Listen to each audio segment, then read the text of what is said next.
Bonsoir à toutes et à tous, vous regardez Bienvenue en Ile-de-France sur le Figaro TV. Comme tous les jours, on aborde ensemble les sujets qui vous concernent et qui concernent notre région. Notre dossier du jour est évidemment consacré à ce braquage déjà historique au cœur du musée le plus visité au monde. Le Louvre a été victime dimanche matin à 9h30 d'un cambriolage spectaculaire. 7 minutes chrono pendant lesquelles les malfaiteurs ont raflé 8 objets faisant partie des bijoux royaux et impériaux français, parmi lesquels le diadème de l'impératrice Eugénie. Derrière se pose la question de la sécurisation de notre patrimoine après la facilité déconcertante avec laquelle les voleurs se sont emparés de ce butin, vraiment pas comme les autres. Un rapport censé être publié en novembre par la Cour des comptes accable l'État et pointe du doigt des failles sécuritaires importantes. On en parle avec nos invités et ce dans une minute. En culture, on continuera à parler de cette collection exceptionnelle concernée par le braquage au Louvre, la galerie d'Apollon et ses joyaux de la couronne issus des plus belles parures des souverains de France. Le Figaro Histoire nous raconte enfin avec Geoffroy Caillé les secrets des joyaux de la couronne et la grande histoire de ces bijoux qui ont marqué l'histoire de notre pays.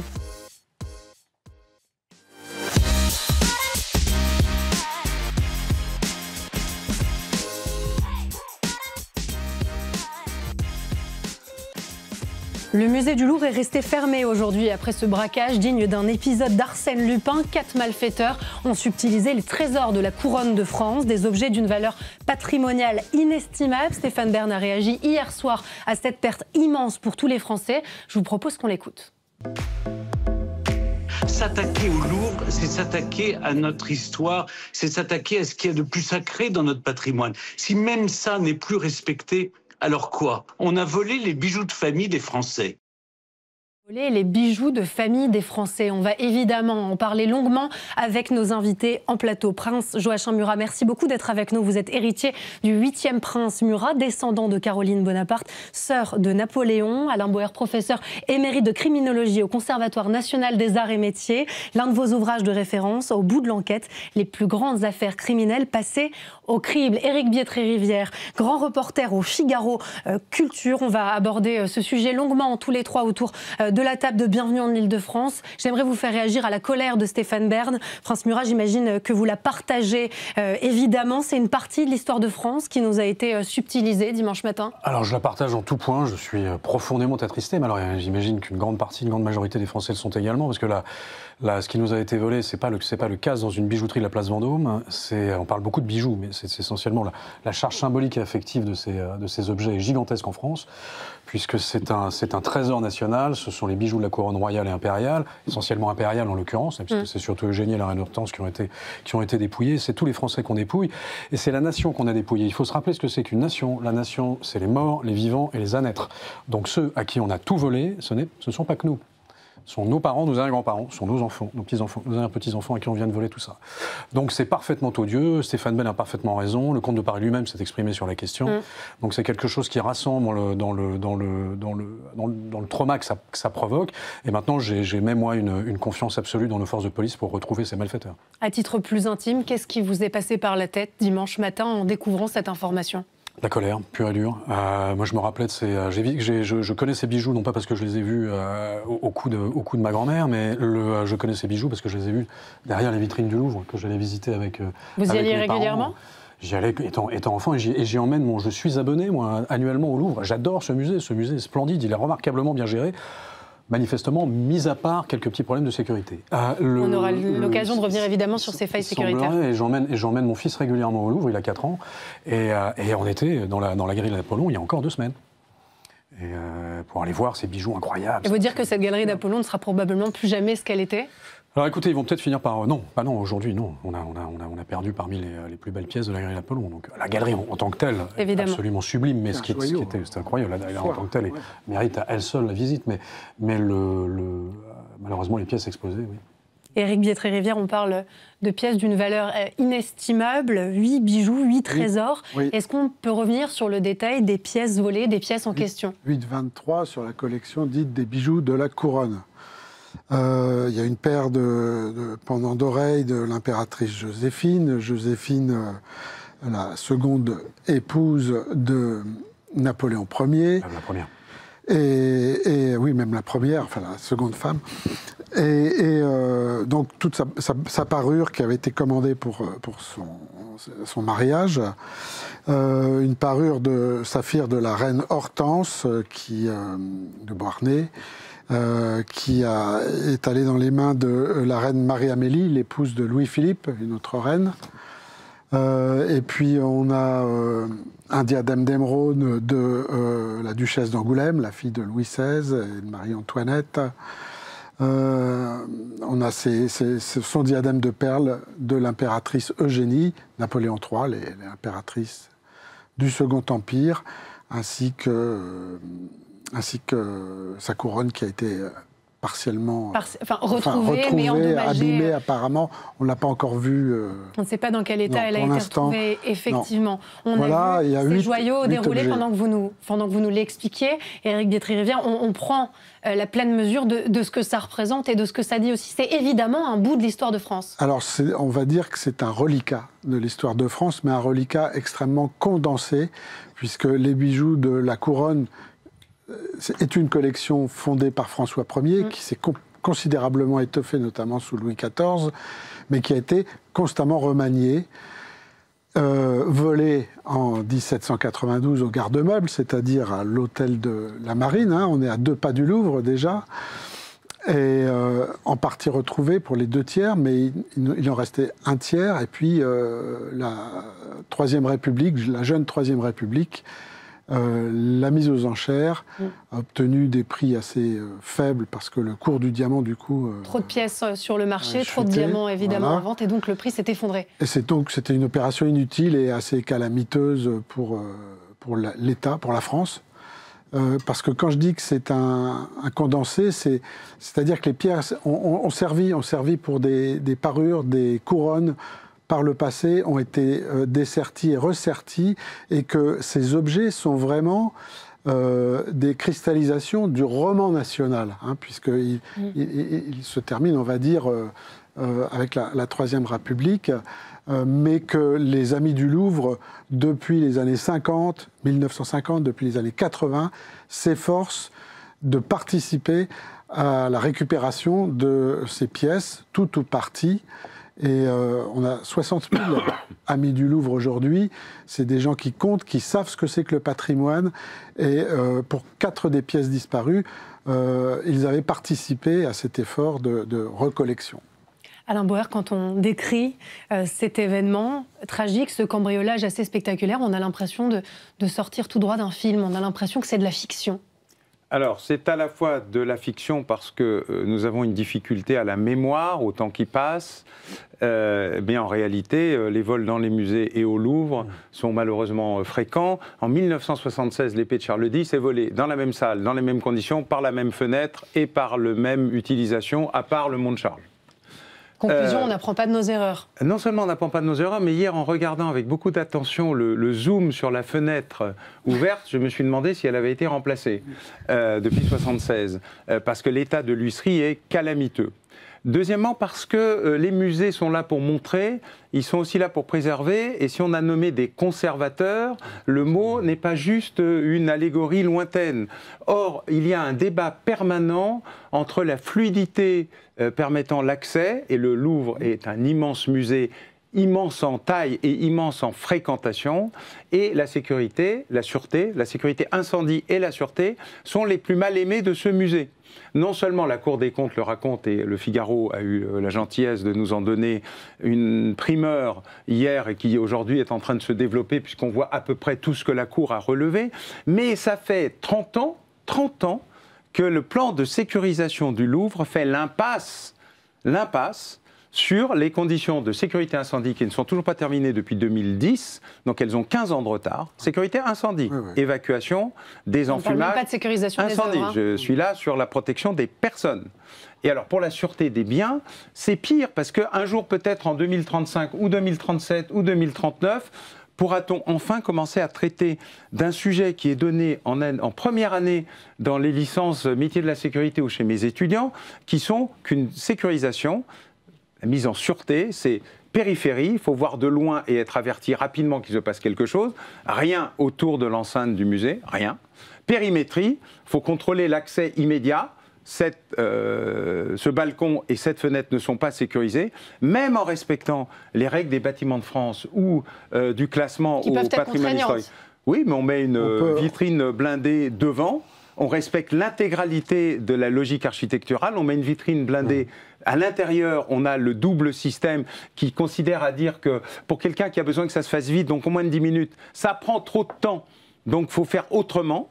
Il y a bien d'autres moyens, mais celui-ci est d'autant plus ridicule qu'il y a 50 ans, les mêmes, au même endroit, volent l'épée de Charles X qu'on n'a jamais retrouvé. La différence, c'était les vitrines. Les vitrines, elles ont été changées en 2019-2020. Hein. À l'occasion où les pièces ont toutes été rassemblées dans cette galerie d'Apollon. Centrale, Ancien Régime. Les trois belles vitrines. Ancien Régime, Premier Empire, et puis la suite. Ces vitrines, elles sont parfaitement aux normes, et tout... la galerie Napoléon est parfaitement aux normes depuis 2019. Donc il est faux de dire qu'il y a eu une faille de sécurité ? C'est-à-dire que le paradoxe le plus navrant dans cette affaire, c'est que dans le Louvre, qui a des failles considérables un peu partout, on est ici à l'endroit le plus protégé avec la Joconde du Louvre. Oui, mais comme d'habitude... la galerie d'Apollon, c'est un écrin sécuritaire finalement dans un bâtiment qui est très mal protégé. Apollon, c'est le Louvre du Louvre, on va dire ça comme ça. Voilà. C'est franchement... Mais justement, c'est l'endroit qui devrait être 2 fois ou 3 fois mieux sécurisé que les autres. Or, la périphérie, rien, la périmétrie, rien, et le compartimentage, ce qui est le sujet grave, il est marqué par un problème majeur, c'est que si ces vitrines sont aussi résistantes que ça, comment a-t-il été possible à une disqueuse, j'ai dit mais une disqueuse, hein, alors moi j'attends de voir les caméras de vidéo, quel type de disqueuse, etc. Mais moi je sais vraiment, et c'est un élément qu'on connaît tous, c'est que le rythme de la progression des moyens d'attaque est largement supérieur à celle des moyens de défense. Donc ce qui était vrai en 2019, c'est-à-dire que ça a été commandé en 2015, en respectant le code des marchés de 2010, on va dire ça comme ça, bah, c'est peut-être beaucoup moins vrai en 2025. Partiellement obsolète. Bah, en tout cas, la rapidité de destruction 7 minutes top de ces vitrines, pour 7 minutes, oui, apparemment, c'est 3 minutes pour les vitrines. Pour les vitrines, alors qu'elles ont été en 2019 jugées, j'ai repris, parce que j'avais visité à l'époque la modernisation, avait été visée par la préfecture de police de Paris, et qu'elles avaient été jugées conformes.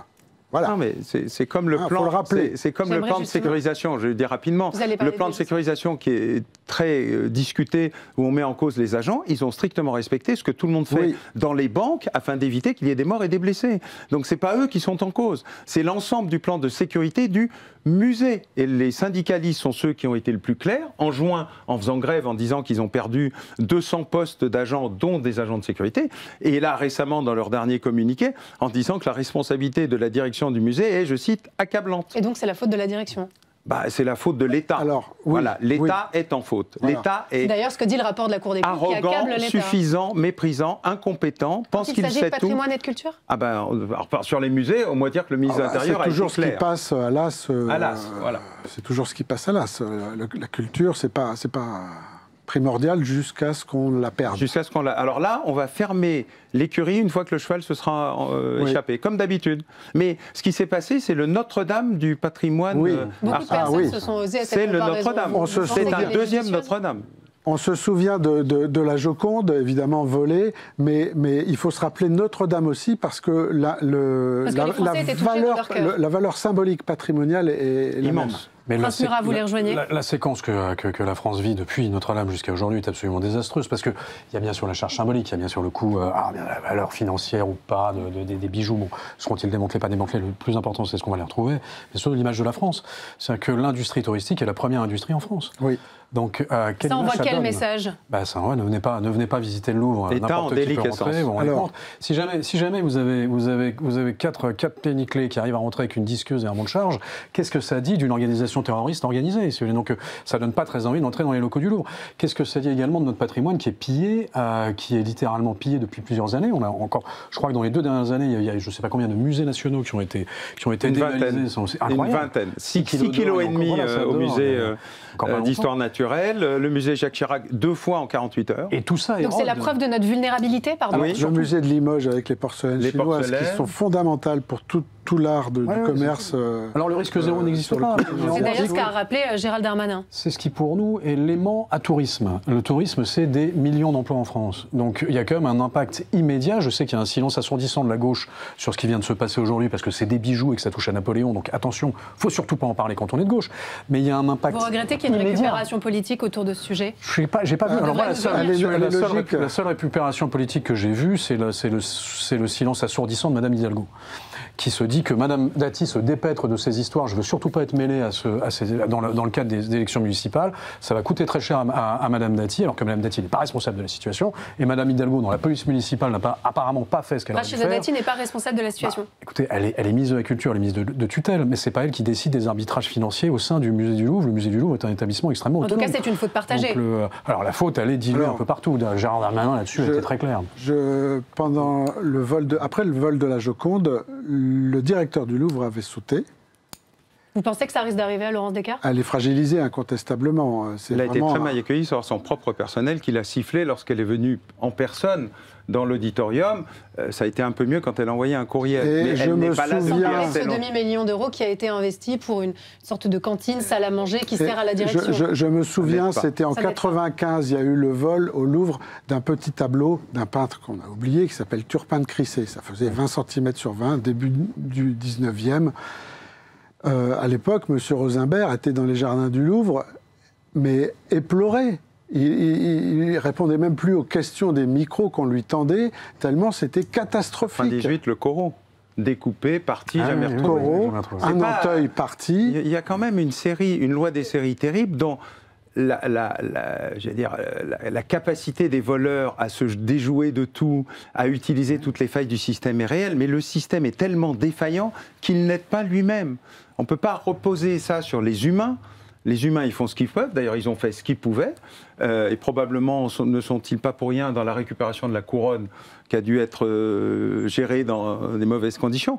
Mais le vrai problème central, c'est un plan de sécurisation, c'est une logique, une volonté et des moyens. Rien de tout ça n'existe au Louvre. Si je peux revenir sur mon paradoxe des plus navrants, c'est qu'on était dans cette galerie Napoléon qui est la plus protégée de ce Louvre mal protégé.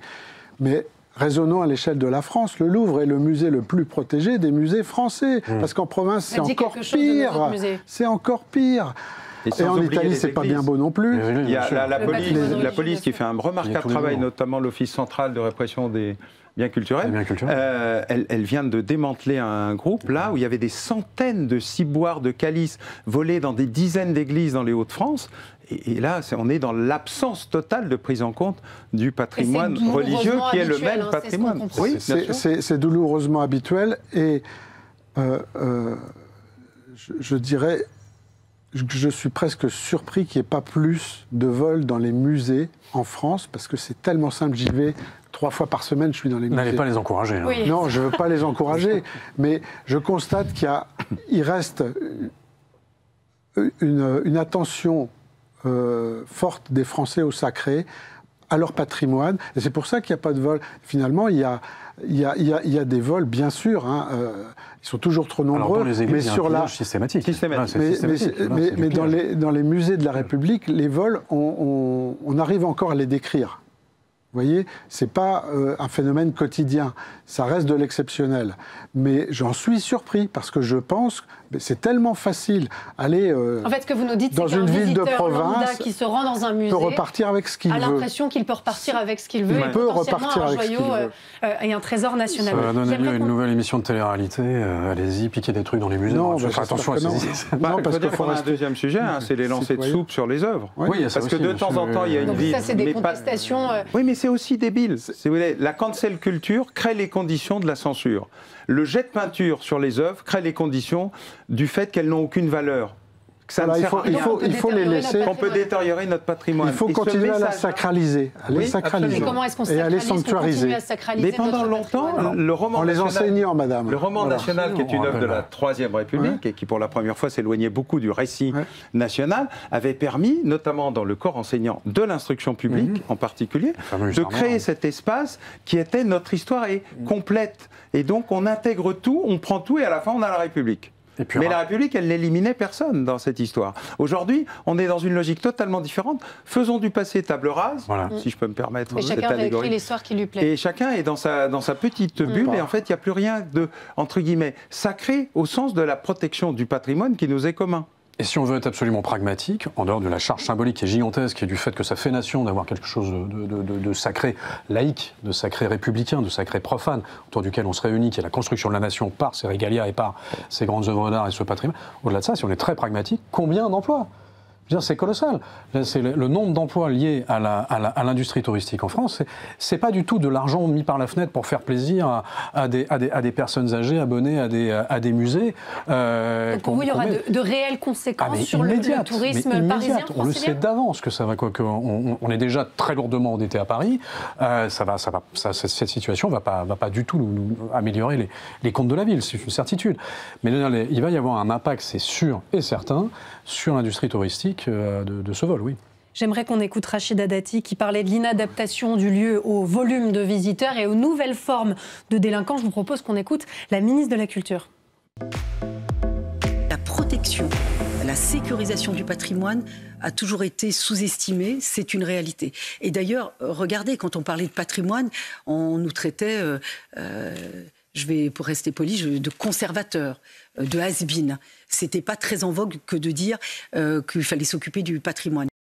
Il faut s'occuper du patrimoine. Rachida Dati a aussi parlé de nouvelles formes de délinquance, mais on a plutôt l'impression d'être très loin d'une nouvelle forme de délinquance. Vous nous avez raconté finalement les précédents vols au sein du musée du Louvre. Ce braquage a tout d'un épisode assez commun. Ah oui, alors j'ai regardé hier les 100 derniers vols dans les musées de la période 1911-2025. En France? Non.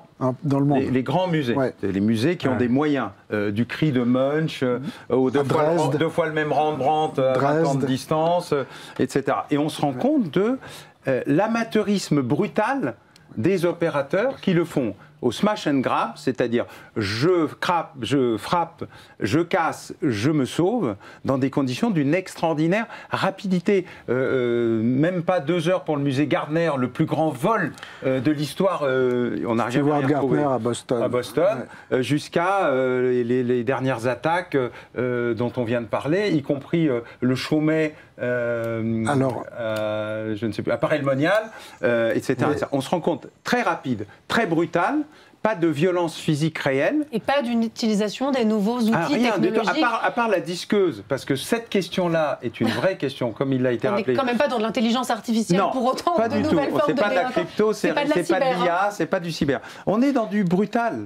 Et vraiment, c'est un sujet où la rapidité est l'élément majeur. Et donc, la violence crée la sidération, permet la rapidité et l'évacuation en moins de 9 minutes, car c'est le tempo moyen d'un vol dans un musée quand on y est de jour. La nuit, on a droit à un peu plus longtemps parce qu'on enferme les gardiens, on leur fait peur, etc. Et encore là, on est à moins de 2 heures en moyenne. Donc on se rend bien compte qu'on est dans du classique. Là où elle a raison, c'est sur les volumes, la gestion, l'ampleur et l'absence de personnel suffisant. Et la nécessité de repenser ce musée du Louvre, intégralement notamment la sécurité. Sûreté du musée. Éric Biétry. À Dresde, il y avait eu un cambriolage fameux en 2008, je crois. Dans les galeries vertes, les grandes galeries qui montraient la même chose qu'on montre, c'est-à-dire les gemmes, les pièces, les objets les plus ouvragés, les plus précieux des souverains. Et à Dresde, tout le monde avait le cas de Dresde en tête lorsqu'on a restauré la galerie d'Apollon. Et on s'est basé sur ce cambriolage, qui était un cambriolage de professionnels. Oui. Pour éviter donc un nouveau cambriolage. Donc ça n'a pas suffi. Non, parce qu'ils évoluent, ils changent. Effectivement, moi j'étais très étonné de voir qu'il y ait un engin de levage qui se gare sur les quais. sans que ça heurte personne. Moi, si je me gare à ce niveau-là en voiture, je prends un PV dans les 5 minutes. Voilà. Mais c'est un engin de levage, ils ont des gilets jaunes, ils ont mis des plots. Donc on a l'impression qu'ils déménagent le dimanche au Louvre et que tout ça est normal. Et ça passe complètement inaperçu dans Paris. Voilà. Prince Mural, on voit ces failles de sécurité qui sont complètement indéniables, qui sont aussi incontestables. Est-ce que vous iriez plus loin et que vous diriez que c'est impardonnable d'avoir laissé ces joyaux dans de telles conditions ? Ah, c'est indiscutable, c'est impardonnable, bien sûr, évidemment. Vous en voulez au musée du Louvre, à l'organisation, à sa direction ? C'est difficile d'en vouloir à un système. Je peux en vouloir à un système, j'en veux pas à les personnes, pardon. C'est-à-dire que, oui, bien sûr que c'est impardonnable. Quand on a la responsabilité des joyaux de la nation, on met en place un minimum de... Enfin, alors, on a une double responsabilité. On a la responsabilité de leur conservation et de leur présentation, valorisation. C'est-à-dire qu'ils doivent être montrés au public. Ah oui. C'est bien tout le hiatus. Ils ne peuvent pas être enfermés dans un coffre-fort. Il faut les conserver. Un conservateur, ça conserve. Donc, en ce sens, c'est impardonnable. Ensuite, ce qui va être l'évaluation des responsabilités, alors vous imaginez bien que ce n'est pas du tout moi que ça regarde, ni moi qui ai la moindre chose intelligente à dire là-dessus, mais oui, effectivement, ce constat d'échec qui est fait par l'ancien ministre de l'Intérieur, M. Darmanin, devrait amener, on le souhaite, à des changements et peut-être une sanction ou deux quand même, oui.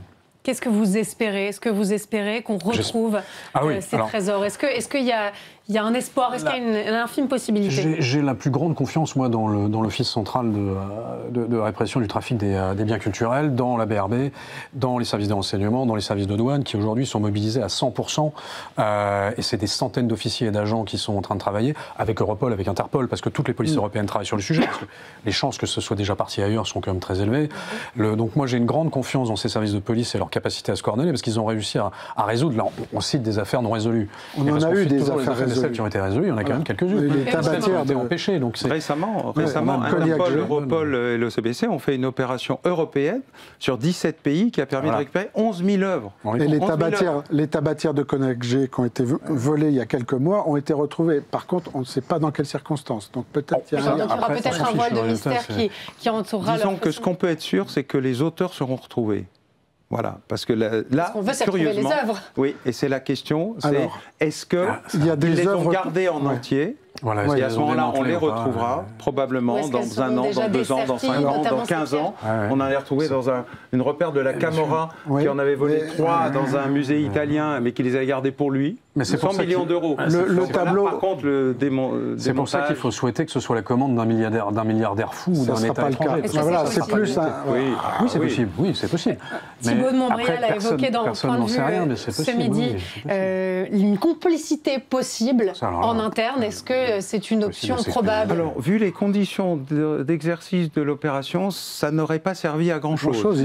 Car il suffisait d'aller visiter, de regarder un peu la fenêtre, etc. Par contre, les caméras, si elles ont fonctionné, 2, si elles ont gardé les images, permettront de voir si des repérages ont eu lieu, si des gens ont un comportement un peu particulier. Mais là aussi, on a aujourd'hui des caméras en IA extrêmement efficaces pour déceler les comportements anormaux. On sait qu'à peu près 99% des gens se comportent de la même manière dans un espace. Voilà, il y a toujours 1% bizarre. Alors, ils ont des tas de problèmes qui ne sont pas tous le vol, mais ça permet de réduire considérablement et d'accélérer l'identification. C'est pour ça que je pense que l'identification sera réalisée d'une manière ou d'une autre. Après... Alors, moi, je voudrais revenir sur est-ce qu'on a des chances de retrouver ces pièces ? Elles peuvent être démontées, c'est malheureusement le plus grand risque. Sur les joyaux. Elles peuvent être conservées, pas forcément et acquis par un collectionneur fou qui les considérerait comme ça tout le temps dans sa chambre, mais ça peut servir de gage en cas de négociation de trafic illégal. Armes, drogue. C'est le cas pour des tableaux. En 69, il y a un Caravage qui a disparu en Sicile. On sait pertinemment que c'est la mafia. Et que ce tableau, on se doute très fortement qu'il circule au gré des transactions, comme gage. Et c'est pareil au musée Stewart Gardner de Boston, où il y a toujours une prime qui est en cours pour retrouver ces chefs-d'œuvre de la peinture. Parce que tous les enquêteurs sont persuadés qu'en fait, ils existent toujours, ils n'ont pas été détruits ou conservés par un maniaque, mais au contraire qu'ils servent de gage, comme quand on les met au clou. On suivra ce dossier de près. On croise les doigts pour que ces joyaux soient retrouvés et dans le meilleur état possible. Merci beaucoup, Prince Murat, d'avoir été avec nous. Merci à vous, Alain Boer, et merci beaucoup, Éric Vietri-Rivière, d'avoir été notre invité fil rouge également sur ce sujet. On continue évidemment à parler du Louvre dans notre entretien culture.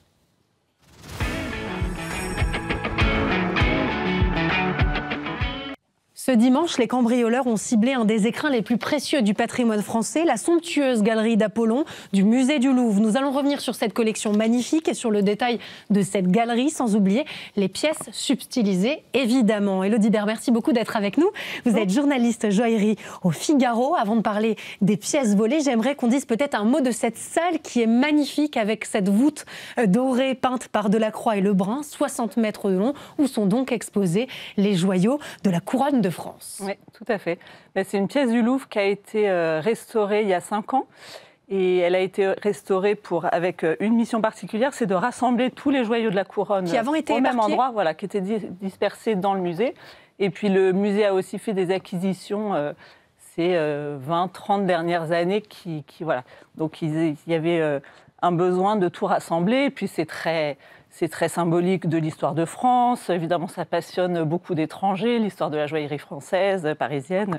Donc, cette salle a été restaurée dans ce but-là pour rassembler tous les joyaux de la couronne. Est-ce qu'on peut parler d'écrin pour ces joyaux quand même? Quand on arrive dans la galerie d'Apollon, on a un sentiment tout de suite, il y a une magnificence. Magnifique, ouais, c'est vraiment magnifique. Le plafond, comme vous avez dit, est peint vraiment magnifique.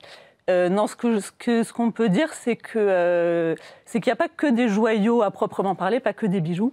Donc quand le public rentre dans cette grande galerie, c'est très impressionnant parce que c'est très long, je crois que ça fait 60 mètres de long. Tout à fait. Mais au début, comme on peut voir d'ailleurs sur les photos, on a des vitrines avec plutôt des objets d'art, des objets en pierre dure, donc qui sont des travails d'orfèvre et de joaillier, mais qui ne sont pas à proprement parler des bijoux. Et puis, il y a aussi des écrins assez magnifiques qui ont la forme des joyaux de la couronne qui ont été restaurés récemment. Et ce n'est qu'au centre de cette galerie qu'il y a 3 nouvelles vitrines, donc qui ont été aménagées à partir de 2020, où sont rassemblés les bijoux dont on parle. Parce qu'on a tendance, évidemment, avec cette terrible actualité, à mettre le focus uniquement sur ces c'est vraiment joyaux. Le trésor, il est là, il est au milieu de la salle, dans ces 3 vitrines. Mais vous avez raison de parler de ces autres pièces, finalement, qui viennent habiller aussi ces joyaux. Voilà, et qui écrivent aussi l'histoire de la joaillerie française. Donc la première vitrine, quand le public rentre dans la galerie, la première vitrine, c'est plutôt les bijoux de l'Ancien Empire. Et ensuite, il y a 2 autres vitrines, de l'Ancien Régime. Et les 2 autres vitrines, c'est plutôt des bijoux d'Empire, parce qu'on en parlera peut-être plus tard, mais voilà, les joyaux de la couronne ont été nourris au fil des siècles et au fil de l'histoire de France.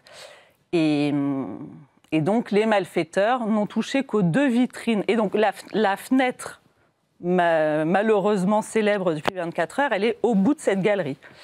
Et donc, ils sont rentrés par là, et donc, ils n'ont cassé que les 2 premières vitrines avec les bijoux de l'Ancien Empire. Ouais.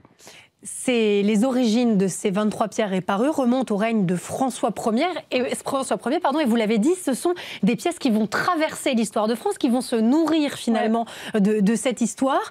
Ils vont chacun avoir une histoire individuelle qui est particulièrement riche. Oui, exactement.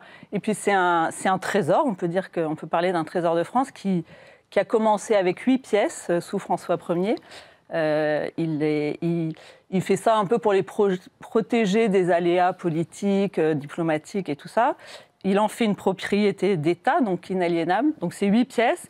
Et puis au fil des siècles, au fil des souverains et des régimes politiques, la collection va s'étoffer. Voilà, s'étoffer, mais aussi se rétrécir, parce qu'il n'y a pas que des histoires heureuses de nouveaux bijoux qui viennent enrichir la collection. Il y a aussi un vol juste après la Révolution, bien sûr. Parce que les rois entreposent le trésor dans ce qu'on appelle le garde-meuble, qui est aujourd'hui l'hôtel de la Marine, place de la Concorde.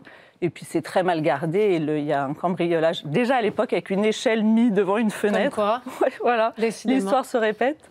Et donc là, on a perdu beaucoup de bijoux. Ils ont été retrouvés quelques années plus tard. Avant d'être vendus aux enchères. Avant d'être à nouveau réagrémentés énormément, parce que pendant tout le Premier Empire et Second Empire, Napoléon Ier et Napoléon III, font produire énormément de pièces de joaillerie à Paris pour leurs différentes femmes. Donc il grossit à ce moment-là et il réduit drastiquement en 1887 pour la fameuse vente aux enchères qui a lieu au Louvre et où je crois à peu près 80% de la collection est cédée et du coup est dispersée partout dans le monde parce qu'il y a beaucoup de pièces par exemple qui ont été rachetées par des joailliers et revendues à des Américains. C'est une période où la nouvelle aristocratie américaine évidemment est très fascinée par l'aristocratie française. Donc voilà. Quelles sont les pièces qui ont été subtilisées? Alors celle-ci ne l'a pas été, cette couronne, mais peut-être qu'on en reparlera plus tard. On parle d'abord des... On parle de celles qui ont été subtilisées, bien sûr. Il y a 8 pièces qui ont été subtilisées. Il y a une parure de saphir, avec un diadème, un collier, une paire de boucles d'oreilles qui ont appartenu à la reine Marie-Amélie et à la reine Hortense. Donc Marie-Amélie, c'était l'épouse de Louis-Philippe. Et la reine Hortense, c'était la belle-fille de Napoléon et la mère de Napoléon III. C'est des beaux saphirs non chauffés, de Ceylan, qui ont... Et cette parure a été rachetée par le Louvre en 1985. Parce que voilà, ce qu'il faut savoir, c'est qu'il ne restait plus grand-chose après cette vente de 1887.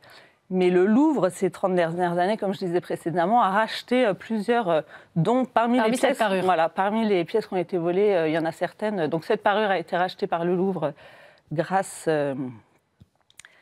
aux Amis du Louvre, grâce au mécénat des Amis du Louvre. Il y a aussi un collier et des boucles d'oreilles d'émeraude qui ont appartenu à Marie-Louise, donc la deuxième épouse de Napoléon. Donc c'est 38 émeraudes, dont 10 en poire, 1146 diamants. C'est quelque chose. Ouais, et une monture en or et en argent, ce qu'on ne fait plus aujourd'hui trop, de mélanger l'or et l'argent. C'est ce qui donne ce côté un peu noirci autour des pierres. Et celle-ci également a été rachetée par l'État en 2004. Et puis il y a évidemment le diadème.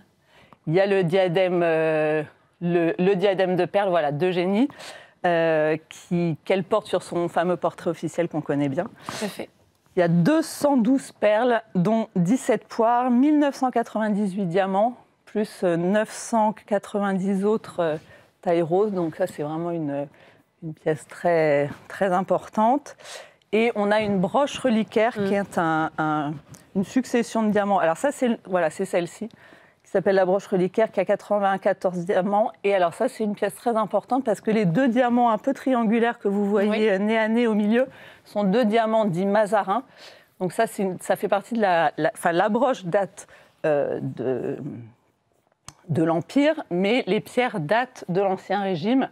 Et ces 2 diamants qui ont été collectionnés par le cardinal de Mazarin et cédés à Louis XIV et qui sont réutilisés sur cette broche. Alors, d'ailleurs, et ces bijoux-là, ça c'est assez typique des aléas de cette collection, parce que ces 2 diamants du centre avaient été volés en 1792, lors du premier cambriolage. Ouais. Vous qui êtes spécialiste joaillerie, qu'est-ce que risquent de devenir ces joyaux? Ils vont être dessertis? Moi, j'en suis quasiment sûre. Enfin, il y a beaucoup de scénarios un petit peu fantasmés. Je crois que les invités précédents évoquaient ça, que ça peut avoir été commandité par un collectionneur privé. Bon, j'y crois pas beaucoup, que ça peut être un moyen de pression pour des mafias. En fait, il y a quand même 99,9% de chances que ce soit, même déjà certains soient déjà dessertis à l'heure où on se parle. Enfin, ce qu'on ne souhaite pas, évidemment. Mais... Et ils vont être retaillés, donc ? Et ils vont être retaillés, tout à fait. Ça, c'est très important. Parce que vous voyez, ça, c'est des tailles anciennes qui ne magnifient pas les pierres comme on le fait aujourd'hui. Donc, ils vont être retaillés, ils vont perdre en volume. Être redimensionnés, retaillés. Redimensionnés. Les grosses pierres du centre, par exemple, pourront être taillées en 2, 3... Donc, il s'agit à la fois... Pour qu'on ne les reconnaisse plus aussi ? Alors, voilà, exactement. C'est à la fois pour les rendre solvables, pour les rendre... Pour qu'ils attirent, pour qu'ils soient achetés, qu'ils attirent des acquéreurs, mais aussi pour anonymiser les pierres qu'on ne les reconnaisse pas. Parce qu'on dit que c'est des pierres inestimables, c'est dans tous les sens du terme inestimables, évidemment par la valeur patrimoniale qu'elles ont, et puis par le fait qu'elles sont invendables en l'état. Exactement. Faut bien le préciser. Exactement. Et alors, surtout les pierres de couleur, dès qu'elles auront été retaillées, on ne peut absolument pas les on ne pourra plus les authentifier, les identifier ? Non. Qu'est-ce qu'il va falloir surveiller là, dans les prochains jours, les prochaines semaines ? Franchement, je mets au défi quiconque. Alors, ce qu'il va falloir surveiller quand même, c'est le fameux diadème de perles d'Eugénie, parce que ça, les pierres, ça ne se retaille pas, ça ne se modifie pas. Les perles en poire comme ça, c'est assez rare. D'accord. Donc, si on voit réapparaître un beau collier avec, je ne sais plus combien il y a avec une belle vingtaine de perles taille poire comme ça. On a des raisons d'avoir de lourdes suspicions. Ouais. Après, ce qu'il faut quand même préciser, c'est que ça risque pas d'atterrir place Vendôme chez un joaillier qui se serait fait avoir. Non, mais c'est important de le préciser parce qu'aujourd'hui, les joailliers, ils mettent vraiment à point d'honneur à n'acheter des pierres qui sont traçables, pour toutes les raisons qu'on connaît. Et donc là, ce ne sera pas des pierres traçables. On a parlé des pièces volées, mais on n'a pas parlé de celles qui ont été laissées de côté par les voleurs, parmi lesquelles le Régent, c'est ce diamant incroyable de 140 carats à la pureté extraordinaire. C'est un peu bizarre, non? Ils ont pas eu le temps. Ouais. Alors donc oui, comme j'expliquais au début, c'est comme c'est la troisième vitrine, c'est celle qui est la plus loin de la fenêtre. Donc peut-être qu'ils n'ont pas eu le temps.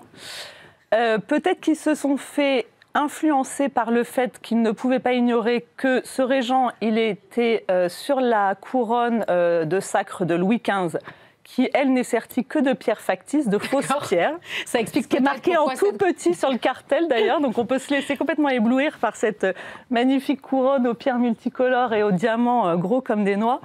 Mais le vrai diamant de cette couronne, qui a servi sur la couronne du sacre de Louis XV, puis de Louis XVI, c'est le Régent. Lui, il est bien vrai et il est à côté. Et donc, ils n'ont pas... Peut-être aussi, on peut imaginer que pour le coup, le Régent, même en le retaillant, ce serait difficile de l'anonymiser. Parce qu'il a une pureté trop exceptionnelle ? Il a une pureté très exceptionnelle. Il vient d'une mine qui n'existe plus depuis longtemps, qui est la mine de Golconde, qui a fourni les plus beaux diamants que la Terre porte aujourd'hui. Donc on les reconnaît quand même, ces diamants-là, parce qu'ils sont rares et vraiment donc peut-être très plus traçables et plus identifiables par rapport à ce qu'on évoquait tout à l'heure. Et donc du coup moins bien vendables. Donc, que va devenir cette galerie d'Apollon? Puisqu'il y a, vous l'avez rappelé, assez peu de chance malheureusement pour qu'on retrouve ces joyaux. L'espoir est permis quand même. Hein. Oui, on garde espoir. On ne sait jamais. Oui, on a déjà retrouvé déjà après 1992, on a retrouvé une bonne partie de. C'est quand même une collection très très exceptionnelle avec un destin très exceptionnel. On peut espérer que le destin exceptionnel, voilà, c'est ça. Exactement. On va continuer à croiser les doigts et on va suivre évidemment ce feuilleton puisque ça a tout d'un feuilleton depuis ce braquage exceptionnel jusqu'à l'enquête qui va suivre. Merci beaucoup Élodie Bert d'être venue nous partager votre expertise sur la joaillerie et ces trésors absolument incroyables qu'on trouve au musée du Louvre. Merci beaucoup. Merci. On passe tout de suite au Figaro Histoire raconte.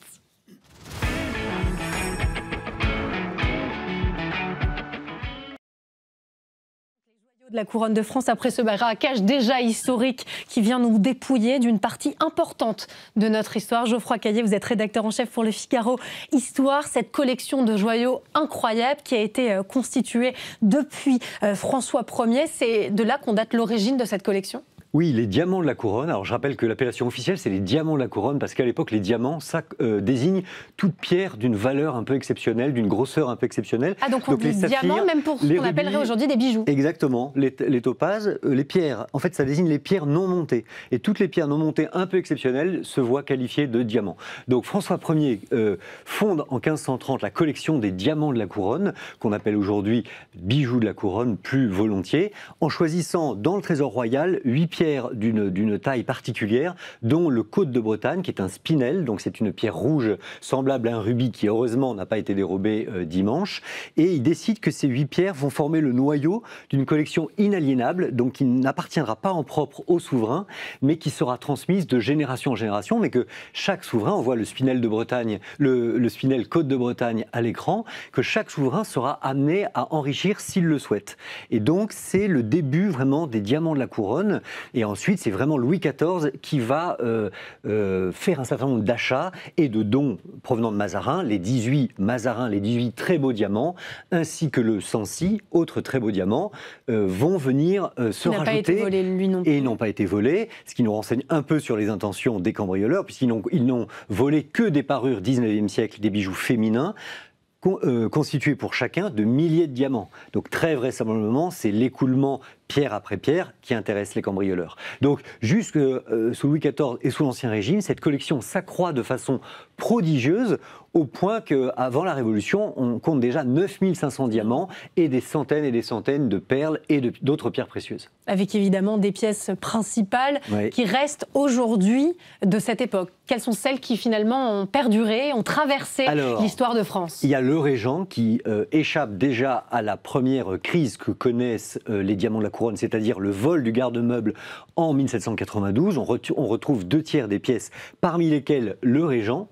Donc le Régent... ça paraît incroyable qu'on l'ait retrouvé. Oui, c'est incroyable qu'il ait été retrouvé, et heureusement. Mais il y en a un autre qui s'appelle le Diamant Bleu, qui a échappé aux retrouvailles. Et ce qui s'est passé, c'est que sur le marché londonien en 1812, un diamant appelé Hope, un diamant bleu, mais d'une taille plus petite, a été mis en vente. Aurait-il été retaillé? Aurait-il été retaillé? C'est un minéralogiste français, François Farge, qui en 2007 a identifié définitivement ce diamant bleu, le Hope, qui est au musée de géologie de Washington, comme le fameux diamant bleu de Louis XIV retaillé. Donc il avait été vendu... Qu'est-ce qu'il fait à Washington? Par le jeu des successions, il s'est retrouvé là-bas. En fait, il a été vendu sur le marché anglais en 1812. Et ce qui a mis quand même la puce à l'oreille des enquêteurs, c'est qu'il a été vendu 2 jours après la prescription du vol de 1792. 1812, au bout de 20 ans, il y avait prescription. Comme par hasard, 2 jours après, ce diamant bleu est apparu, et donc c'était une retaille. Donc il reste dans notre collection actuelle le Régent, le Côte de Bretagne, dans les diamants d'Ancien Régime, les Mazarins offerts par Mazarin à Louis XIV. Il reste le Sancy.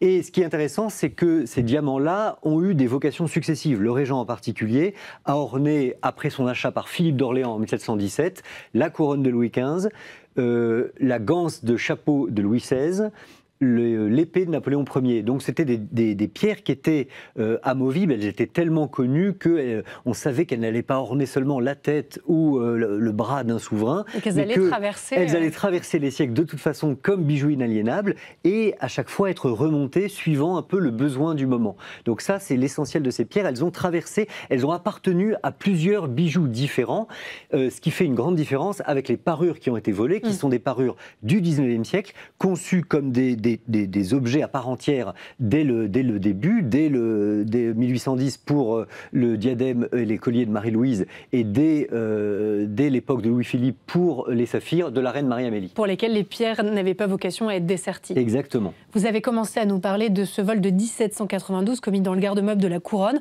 On a perdu alors 1/3 des pièces. C'est déjà une immense perte, évidemment, pour ces joyaux de la couronne. C'est une immense perte parce que dans ces pièces, il y avait pour le coup une pièce entièrement sertie de diamants, qui était l'épée de diamant de Louis XVI.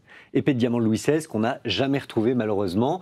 Quant au diamant bleu, il est devenu le diamant Hope, c'est-à-dire toujours très beau, mais quand même beaucoup plus petit par rapport à sa taille d'origine. Il faut attendre une sorte de recréation pour qu'on revoie des bijoux de souverains se multiplier, fleurir.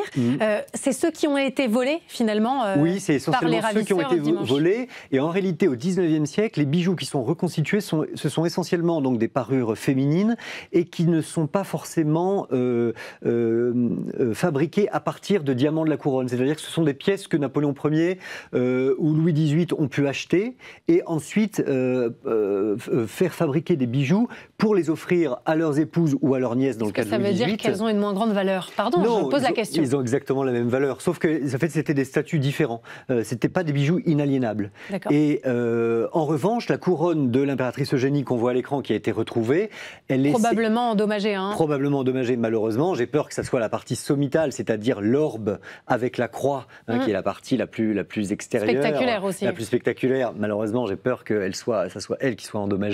Il y a sur cette couronne 8 émeraudes qui proviennent de Napoléon III. Donc ça, vous voyez qu'on a un exemple d'objet où il y a des diamants de la couronne et des bijoux, des pierres qui ont été achetées pour l'occasion pour fabriquer vraiment ce joyau. Donc il y a des statuts un peu mixtes, et le cas des saphirs de la reine Marie-Amélie, c'est typiquement un bijou personnel qui vient de la reine Hortense d'abord, fille de Joséphine et belle-fille de Napoléon Ier, acheté par Louis-Philippe pour sa femme, la reine Marie-Amélie. C'est un bijou entièrement personnel, il n'y a pas à l'origine de diamant de la couronne dessus, mais la valeur de l'objet lui-même équivaut tout à fait celui des autres pierres des diamants de la couronne. Autre date importante, celle de 1887, avec cette vente que vous qualifiez de tragédie inutile. C'est une tragédie inutile, c'est une tragédie politique. Que s'est-il passé? Le Second Empire chute en 1870, la République met du temps à s'installer en 1875, avec une chambre à majorité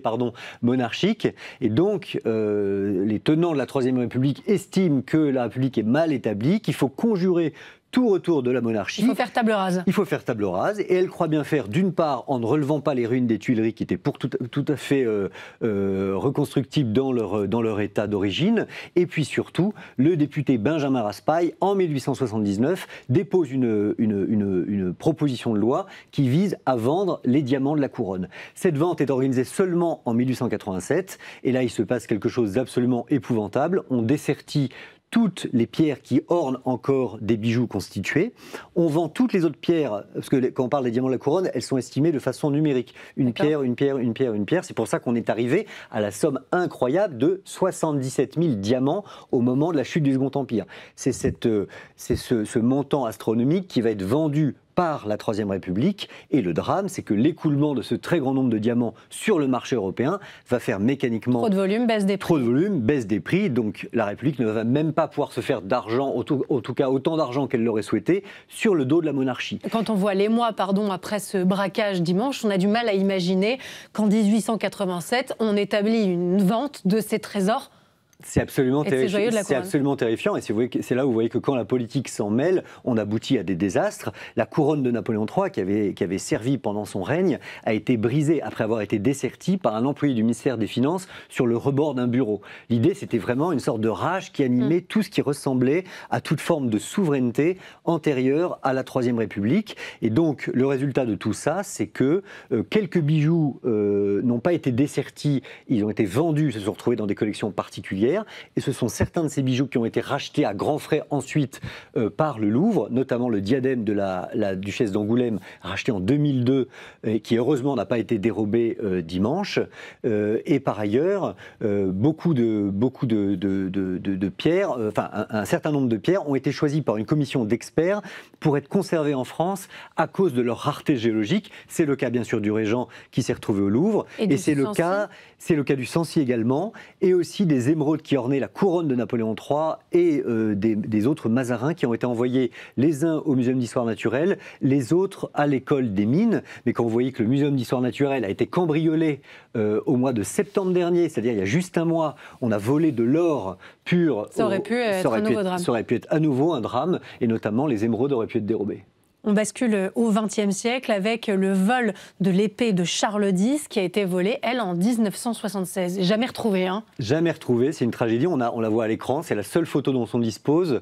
C'est une épée qui devait être très comparable à celle de Louis XVI, son frère, volée, elle, en 1792. Donc vous voyez deux épées quasiment identiques, constellées de diamants. Là aussi, si on l'a jamais retrouvée, il y a fort à parier que les diamants ont été dessertis et vendus un à un. C'est le même phénomène que les parures de diamants volées dimanche. Et donc ça a été le vol, ça a été le dernier vol des diamants de la couronne antérieur à la date sinistre de dimanche dernier, dimanche 19 octobre. Et l'épée était elle-même conservée dans la galerie d'Apollon du musée du Louvre. L'histoire se répète. L'histoire se répète. Alors il y a quand même une chose qu'il faut dire, c'est que dans la galerie d'Apollon, il y a les 3 vitrines des diamants de la couronne, mais il y a aussi des vitrines magnifiques avec les vases en pierre dure de Louis XIV, qui sont des splendeurs, qui n'ont pas été subtilisées, qui sont d'un prix extraordinaire. On les voit à l'écran. Ce sont des pierres de la famille des agates, donc il y a des sardonyx, des opales, il y a des pierres exceptionnelles qui ont été montées par des orfèvres milanais au XVIIe siècle ou des orfèvres français. C'est aussi des trésors de l'histoire de France. Qui sont des trésors absolument inestimables, qui font partie de l'histoire de France, qu'on appelle d'ailleurs les gemmes de la couronne. Un dernier mot très rapidement sur les bijoux rachetés dans les années 80 et les années 2000. Oui, alors là, ce sont les bijoux en général à vocation personnelle. C'est le cas de la parure de saphir de la reine Marie-Amélie, qui est passée à la famille d'Orléans. Je crois que la dernière qui les a portés, c'est la comtesse de Paris, Isabelle d'Orléans. Et ils ont été vendus en 1985. C'est le musée du Louvre qui s'en est porté acquéreur. Il y a le diadème de la duchesse d'Angoulême qui avait été créé sous la Restauration pour la fille de Louis XVI, la seule survivante de la famille royale, rachetée donc en 2002. Et puis, il y a la parure d'émeraude, de 32 émeraudes, de Marie-Louise, volé dimanche malheureusement, qui était passé après Marie-Louise au Habsbourg, en Autriche, et par le jeu des reventes successives, a pu être racheté par le Louvre en 2004.